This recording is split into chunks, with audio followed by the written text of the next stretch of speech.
Everybody, welcome back to another Blind Tuesdays. Hope you guys have been enjoying the content on the channel as of late. This month's pretty casual. January is kind of the dead month for film, so it's kind of just little things here and there. We did a review for Origin not too long ago. Really was not big on it, but um, hopefully there'll be one or two other films that are coming out this month, potentially coming out this month, that we might do reviews for. Other than that, it's going to be a pretty laid back month, so we might just have a few videos here and there. Um, I'm not going to do a video just to do a video. I'm going to do videos that I want to do. So, we might do some mystery movies, maybe, if I'm interested in going out to see any more. But this being Blind Tuesdays, we're going to review a martial arts film. Now, we had a few options here. Obviously, we could have gone with a Jackie Chan film, but once again, though, I was just kind of not in a watching mood. I was just been with work and just generally speaking, just kind of just trying to take it easy. So figured just to go revisit in a film that I've seen, and this one's actually timely because we actually have a sequel to this film coming out in a few months. So what good timing than now to discuss Kung Fu Panda, which is I guess you could say an odd pick, but it does qualify for this for the genre of martial arts, because martial arts plays a big part into the Kung Fu Panda franchise. And you'd notice that we're actually going to be talking about Kung Fu Panda 2 specifically, which was directed by Jennifer Yu Nelson, who will go on to do the third Kung Fu Panda film, as well as The Darkest Minds, which was some throwaway superhero thing that came out a year or so before the third one. I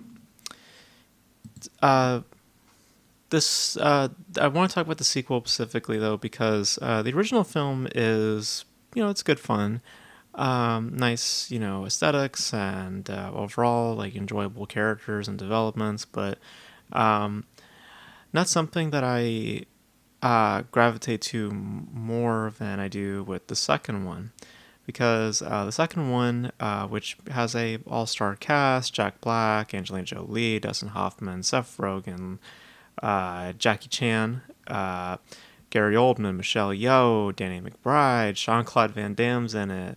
So a lot of notable people lending their voices for the sequel, which follows Po once again, now as the Dragon Warrior, and he's defending his Valley of Peace. I think that's what it is. I forgot.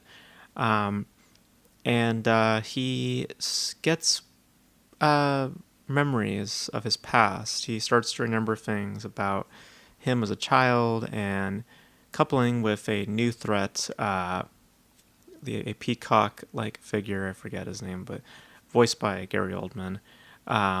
Poe and his allies, with Tigress, Monkey, all those guys, they embark to a city where they try to Lord Shen, that's his name, the evil peacock.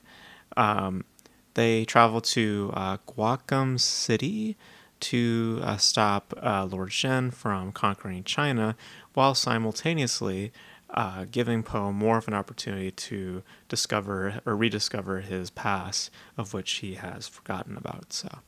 And to see his origins, where he may have came from, and that's what the film takes center on, is about origins, about our past, about our search for answers, and ultimately what those answers mean to us, and if our past defines our present acts. And the reason why I speak more about Kung Fu Panda 2, because the third one, it was just just kind of just there, just it was fine. Didn't do anything more thematically speaking. Kind of just played around with the IP more or less than just doing something more meaningful.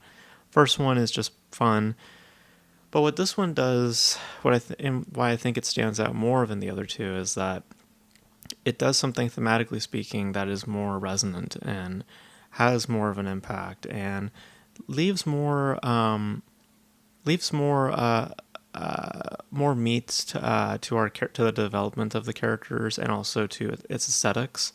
I really like the moment when Poe finds his past and he's, it's like a little raindrop, but at the same time, it's like a tear. So it kind of also reflects his past, which is that of a tragic past. So, aesthetically, there's a little bit more merit that's to be had with the film.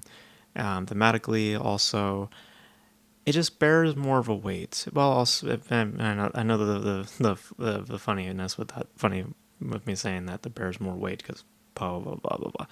But it still carries the fun. It still also carries that charm, but it carries more of a weight than the other films do. And because of that, I find myself in more of a returning to the sequel than I do with the other two. Like I said, the first one is good fun. The third one is mediocre. It's fine. I mean, it does what it does, but it's not annoying, thankfully. But with this, it does something more thematically speaking than the other two do. And because of that, it sticks out more for me. And emotionally, it also leaves more than the other two do. And it feels like this should have came first. Like it feels like in terms of developing the character of Poe, it feels like this should have came first, and then you get the first film as the second film, and then third film.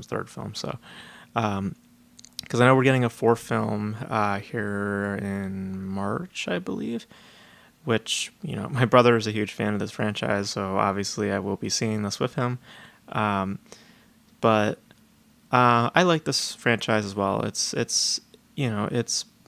fine. It's nothing like crazy, but it gets the job done. So, but for the sequel, specifically Kung Fu Panda 2, I think that thematically there is more going on, a little bit more of an emotional edge that I wasn't expecting. Aesthetically, also within that, there is more meaning within those aesthetics. It's not just pretty pictures or just nice looking frames. There also is more going on a thematic level.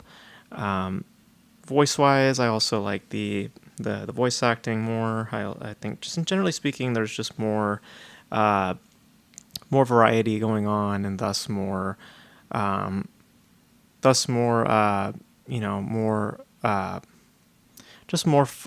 fun, but also more intrigue than the other two, which are much more of standard, pieces of animation. So I enjoy it. I enjoy this. I enjoy these series of films. They're just fine for what they are. But the sequel specifically, I think, sticks out a little bit more than the other two do for my personal taste, and thus being my personal favorite of the three. So yeah, so those are my thoughts on Kung Fu Panda 2. I just wanted to talk about that because I just didn't have time to watch anything. But also, with the fourth film coming out, I figured just to give my 2 cents on the other films before going into the fourth film. Generally speaking, with this franchise, I think it's a fine franchise and nothing too notable. Until, of course, when you get to the second film, where I think that there is more meat to be had than with the other two films. The other two films are just, they're just fun, kind of in some manner mindless fun, but nothing too annoying and nothing too meaningless in nature. So yeah, so I like Kung Fu Panda 2 for what it is, and for what it's trying to do then compared to the other two films. This one's actually trying to have more of an identity and more of a heart, where the other two are just kind of looking to have fun. So yeah, so curious what they're gonna do with the fourth one. Based on the trailer, I mean, I think it's gonna be more or less just more fun, more just playful fun sort of thing. hopefully it is fun and not annoying, but we'll see. So, but there you have it. So, so this being Blind Tuesdays, we are going to go to the wheel here, and yeah. So let's get this going. Let me pull this up real quick here. All right, well, let's do this. So let me just pull this up here, and here we go. Click to spin right now. And the next one is going to be, for Blind Tuesdays, a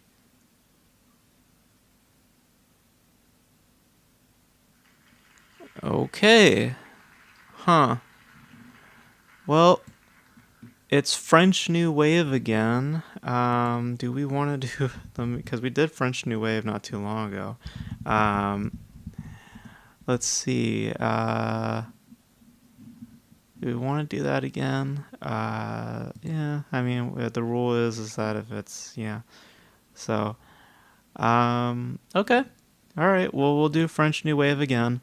Last one we did was what was it? It was the 400 blows. So, and that was a couple ago. So this is fine. So we'll do another French New Wave. So that's the criteria for this week, or for next week's French New Wave. So very specific. So it's very select few films. So let me know your picks for French New Wave and your thoughts on Kung Fu Panda 2, as well as this, this franchise in general. What are your expectations for the fourth film? Let me know all your thoughts in the comment section below. And that's going to be it from me, guys. Thank you guys for tuning in.